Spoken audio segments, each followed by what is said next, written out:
Good morning my all student, my YouTube channel Chitera art academy group में आपका स्वागत है। मैं निशा राज। आप लोगों को आज मैं पढ़ाने चल रही हूँ चीनी चित्रकला के षडंग।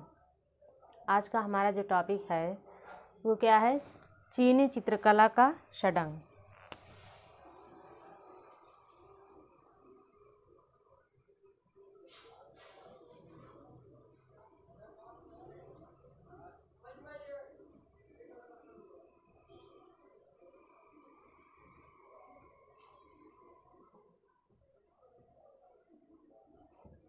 चीनी कलाकारों का उनका मानना था कि संगीत का प्रत्येक स्वर मानव हृदय में जन्मता है।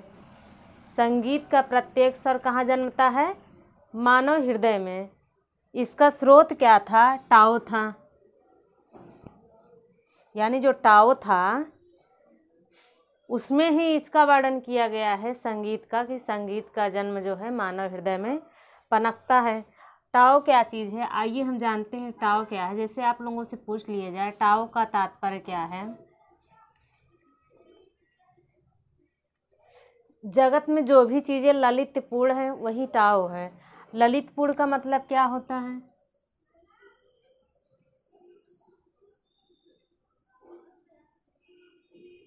देखिए, ललितपूर्ण का तात्पर्य जो है सौंदर्य से होता है।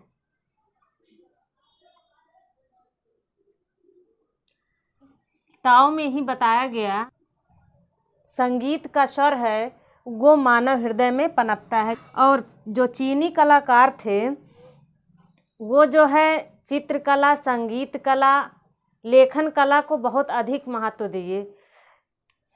किसको किसको महत्व दिए? चित्रकला, संगीत कला और लेखन कला। ये जो चीनी चित्रकला का षडंग है यानी टाओ का जो वर्णन किया गया है, सौंदर्य के बारे में जो भी चीज़ें बताई गई हैं तो वो चीनी चित्रकला के षडंग के बारे में बताई गई हैं। ये बताया गया है कि जो चीनी चित्रकला का षडंग है वो जो है सौंदर्य से परिपूर्ण है। तो जो चीनी चित्रकला का षडंग था यानी 6 अंग या षडंग, उसकी व्याख्या सीहो ने किया था। किसने किया था? सीहो ने।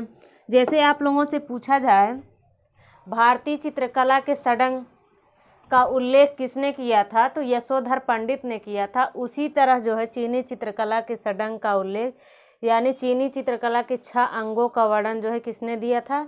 सीहो ने दिया था। सीहो जो है इन्होंने अपनी पुस्तक गु हुआ पिन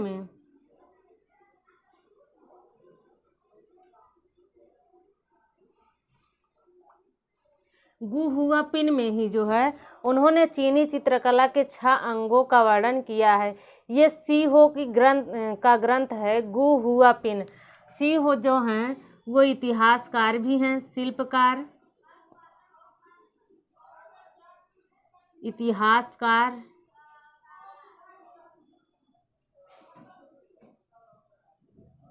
भी हैं। उन्होंने क्या लिखा? गु हुआ पिन लिखा। गु हुआ पिन में जो है उन्होंने किसका वर्णन किया? चीनी चित्रकला के 6 अंगों का वर्णन किए। तो आइए हम जानते हैं कि वो 6 अंग कौन कौन से हैं चीनी चित्रकला के।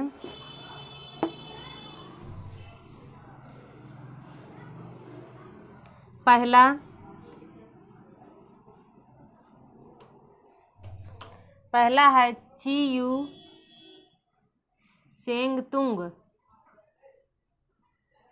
ये चीनी भाषा में है, लेकिन विद्वानों ने जो है इसका हिंदी भाषा में भी रूपांतरण किया है, हिंदी भाषा में। तो आइए हम जानते हैं हिंदी भाषा में क्या कहते हैं। हिंदी भाषा में इसे कहते हैं प्राणवान छंद गति।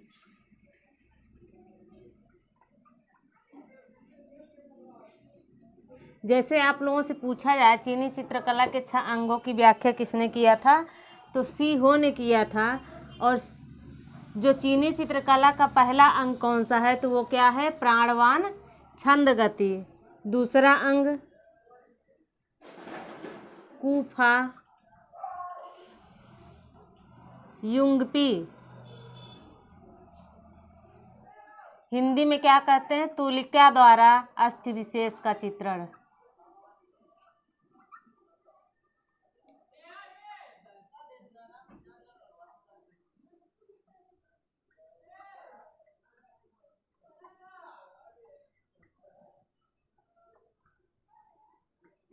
तीसरा अंग है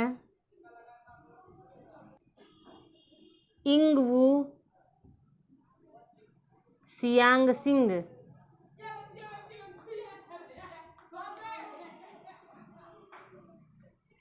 इसको हिंदी में कहते हैं प्रकृत्यानुरूप आकृति चित्रण।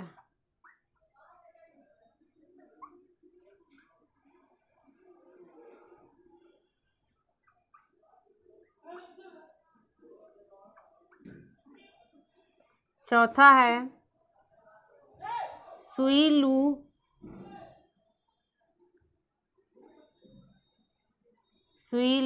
फुसाई। इसको हिंदी में क्या कहते हैं? अनुरूप वर्ण विधान।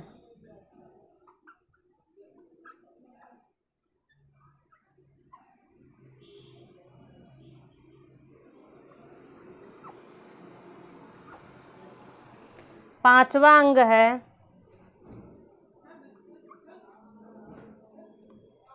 चिंग विंग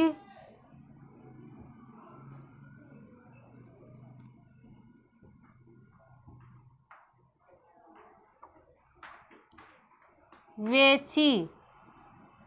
इसे हिंदी भाषा में कहते हैं उचित दृश्य संयोजन। क्या कहते हैं? उचित दृश्य संयोजन।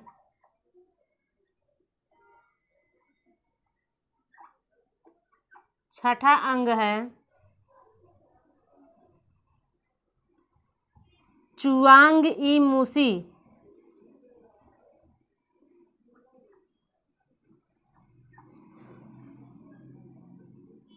परंपरा अनुकरण।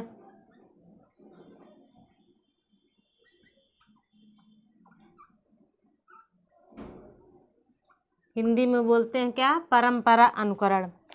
अब देखिए सी हो जो है अपनी पुस्तक इसमें गु हुआ पिन में इन्होंने चित्रकला के 6 अंगों की व्याख्या किए। तो पहला अंग कौन सा है? ची यू सेंग तुंग, प्राणवान छंद गति। आप लोग मेरे साथ बोलिए, क्योंकि शब्दों का जितना ही उच्चारण करेंगे उतना ही ज़्यादा शब्द पकड़ में आएगा। दूसरा अंग कौन सा है? कु फा युंग पी, यानी चित्रकला का जो दूसरा अंग है तुलिका द्वारा अस्थि विशेष का चित्रण। तीसरा अंग है यिंग वू सियांग सिंग, प्रकृत्यानुरूप आकृति चित्रण। चौथा है सुई ली फू साई, इसका मतलब क्या है? अनुरूप वर्ण विधान। पांचवा अंग है चिंग विंग वेची, इसका मतलब है हिंदी में उचित दृश्य संयोजन।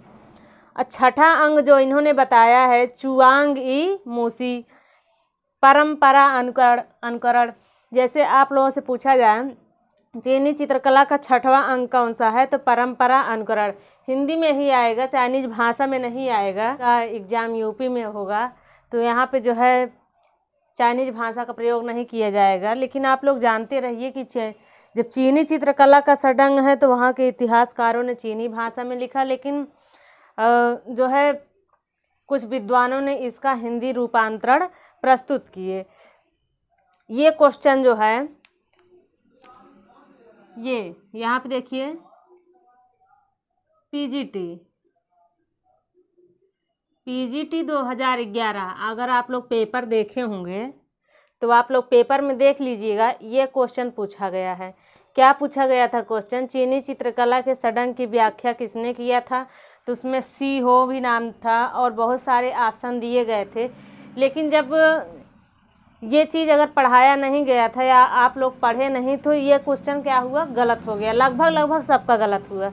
तो मेरा ये चीनी चित्रकला का षडंग पढ़ाने का यही मतलब है कि जो क्वेश्चन आए हुए हैं वो अगर दोबारा क्वेश्चन पूछे जाते हैं तो वो दोबारा क्वेश्चन जो है गलत ना हो। इसीलिए हम इसको जो है हम कहे कि नहीं लाइए इसको डिटेल में बता देते हैं। अगर डिटेल में हम बताए रहेंगे तो आप लोगों के दिमाग में बैठा रहेगा नहीं ये क्वेश्चन पूछा जा चुका है, हो सकता है यहाँ से क्वेश्चन बने। या तो आपसे यही पूछ ले कि टाओ का तात्पर्य क्या है, तो टाओ का तात्पर्य क्या है? सौंदर्य से है। ठीक, आइए हम अलग अलग अंगों के ऊपर चर्चा करके देखते हैं कि सब अंगों में क्या क्या दिखाया गया है, इसमें क्या क्या बताया गया है।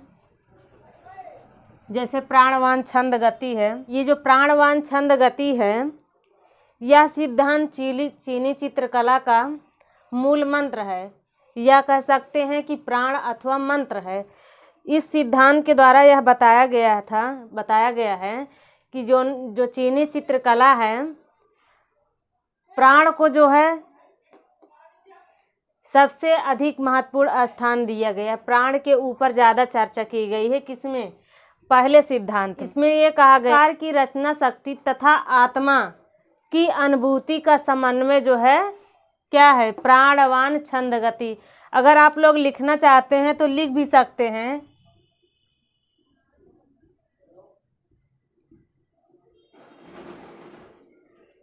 कलाकार की रचना शक्ति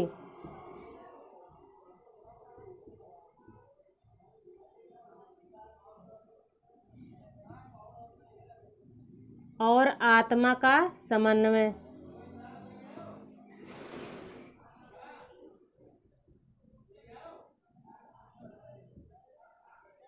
ये क्या है? प्राणवान छंद गति है। आत्मा का समन्वय ही प्राणवान छंद गति कहलाता है। तो सी हो का कहने का तात्पर्य ये था कि जो भी रचनाएं कलाकार करता है, जो भी पदार्थ को देखकर जो भी चीज़ें वो चित्रण करता है, तो वो पहले चीज़ों को देखता है। वो चीज़ें उसके आत्मा में जो है क्या होती हैं? एक कलाकार के आत्मा, जैसे किसी दुर्घटना को देखे तो वो चीज़ देखने के बाद जो है कलाकार के आत्मा को अनुभूति मिलती है, आत्मा में वो चीज़ उतर जाता है। तो वो जो है किसी कैनवास, धरातल या चित्रकला के माध्यम से उसको चित्रित करता है या प्रदर्शित करता है। तो सी हो का कहने का मतलब ये था कि जो चित्रकला का पहला अंग है प्राणवान छंद गति, इसमें प्राण की बहुत प्रमुख भूमिका है और इसमें आत्मा की अनुभूति जो है विशेष स्थान रखती है। दूसरा जो अंग है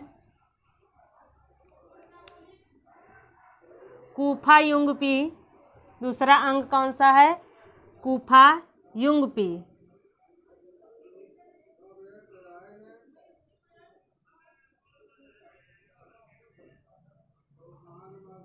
हिंदी में क्या है?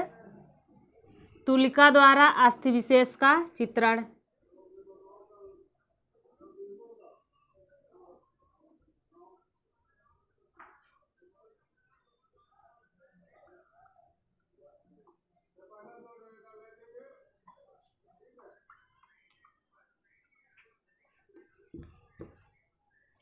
इसमें सी हो ने यह वर्णन किया है कि जैसे कि हम तुलिका द्वारा किसी चित्र का निर्माण करते हैं तो उस चित्र में सरलता होनी चाहिए, सघनता होनी चाहिए, स्वच्छंदता होना चाहिए, सौंदर्य होना चाहिए।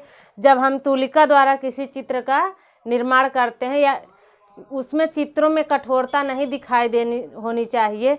तो ये कौन कहता है? सी हो कहते हैं। ये कहते हैं जैसे कि पर्वत, पहाड़, मैदान, पशु पक्षी, किसी पशु पक्षी का शारीरिक या चारित्रिक जब हम चित्रण करते हैं तो उस चित्र में तुलिका द्वारा जो हम चित्रण करते हैं तो उस चित्र में क्या है? कठोरता नहीं दिखाई दे, सरलता होना चाहिए और उसके बाद सघनता होनी चाहिए, सौंदर्य होना चाहिए।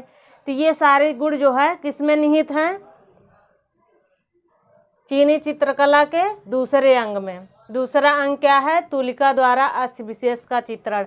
आपसे क्वेश्चन सिर्फ अगर पूछा जाएगा तो इतना ही पूछा जा सकता है, तुलिका द्वारा अस्थि विशेष का चित्रण चीनी चित्रकला के कौन सा अंग है? तो दूसरा अंग है। बस इसके डिटेल में और कुछ भी नहीं पूछा जाएगा। बस आप इतना जान लीजिए कि इसमें जो भी तुलिका का प्रयोग होगा कोमल होना चाहिए, सघन होना चाहिए, सौंदर्य होना चाहिए। जो भी हम चित्रण कर रहे हैं उसमें ताकि स्वच्छंदता दिखाई दे, सुंदरता दिखाई दे। अब इनका जो तीसरा है अंग युंगवी सियांग सिंह।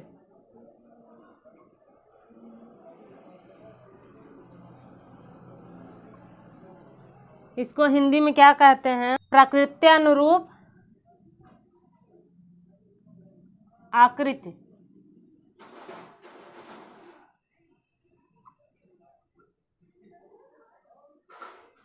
आकृति चित्रण।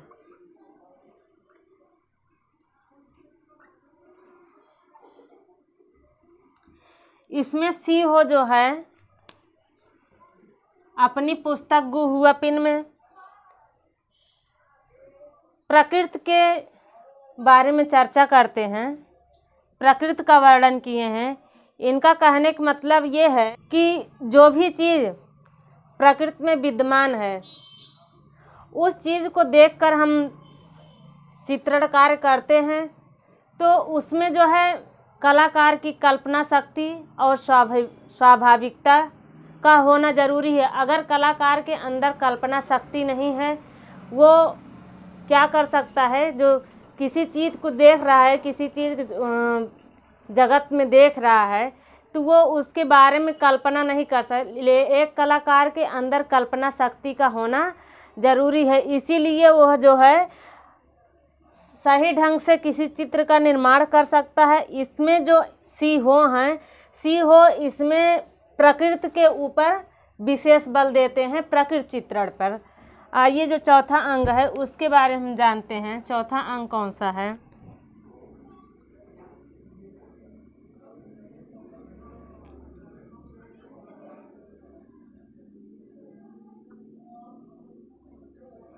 सुई ली फुसाई अनुरूप वर्ण विधान। हिंदी में क्या बोलते हैं? अनुरूप वर्ण विधान।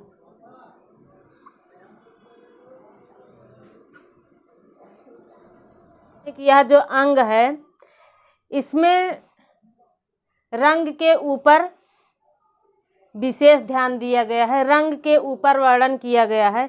इसमें ये बताया गया है कि किसी कलाकार को अगर वो चित्रणकार करता है तो उसे जो है रंग में सिद्धहस्त होना चाहिए, कलर, ताकि वो अगर किसी चित्र में कलर लगा रहा है तो उसे कलर कॉम्बिनेशन का पता होना चाहिए कि हाँ क्या कलर कहाँ पे लगाया जाए कि ताकि चित्र जो है सौंदर्य दिखाई दे।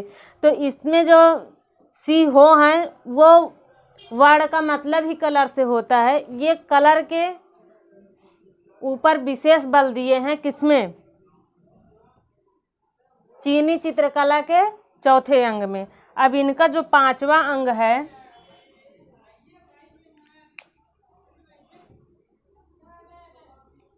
चिंगिंग वेची, हिंदी में क्या बोलते हैं? उचित दृश्य संयोजन।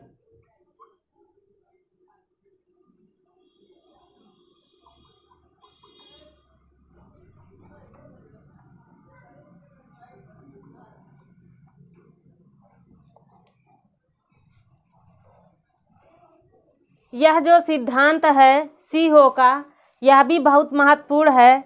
इसमें जो है दृश्य संयोजन के दृश्य संयोजन जो है उसको 3 भागों में बांटा गया है। सी हो क्या किए हैं? दृश्य संयोजन को 3 भागों में बांटे हैं। पहला क्षेत्रफल,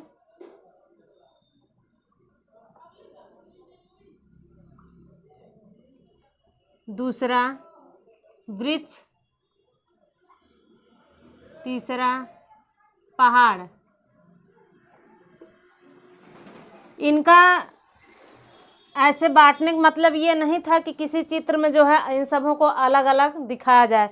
इनका बांटने का मतलब ये था कि जब भी कलाकार किसी चित्र का निर्माण करता है, जैसे कि लैंडस्केप, उसमें जो है क्षेत्रफल बहुत का होना जरूरी है। बिना क्षेत्रफल के वो चित्रण कार्य असंभव है।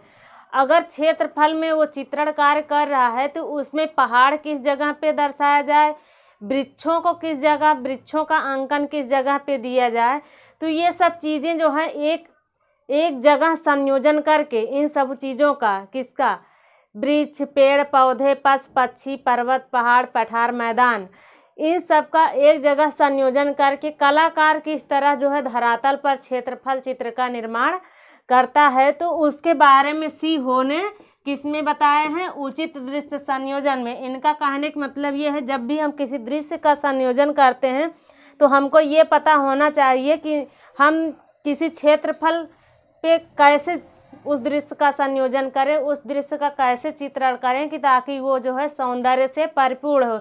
नहीं तो मान लीजिए ये हमारा क्षेत्रफल है, ये पूरा, अगर हमको इस पे दृश्य संयोजन करना है, किसी लैंडस्केप बनाना है, तो हम ये थोड़ी ना करेंगे कि नहीं सारे सब कुछ पूरा क्षेत्रफल छोड़ के आएंगे यहाँ घर बनाना स्टार्ट करेंगे, तो कैसा लगेगा?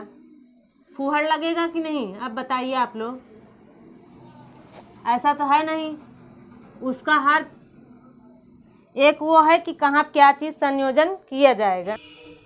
अब जो छठा अंग है, आइए उसके बारे में जानते हैं कि छठवें अंग में इन्होंने क्या बताए हैं।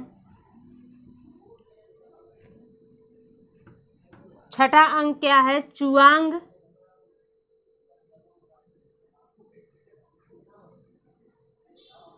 ई मूसी, हिंदी में क्या कहते हैं? परंपरा अनुकरण।